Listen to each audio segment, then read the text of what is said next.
It is reported from Hazrat Jabir bin Abdullah radiyallahu anhu that a woman belonging to Ansar said to Allah's Apostle sallallahu alaihi wasallam, O Allah's Apostle sallallahu alaihi wasallam, shouldn't I make a thing for you on which you may sit as I have a slave, a carpenter? He sallallahu alaihi wasallam said, as you wish. So a pulpit was made for him.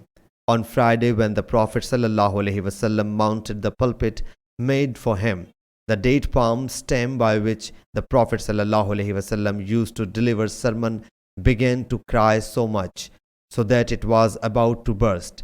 So the Prophet sallallahu alaihi wasallam descended, held it and embraced it. That wood wept like a baby who is soothed till it stopped crying. He said, the wood wept because it used to hear the remembrance of Allah Jalla Jalaluhu. Sahih Bukhari, Hadith number 2095.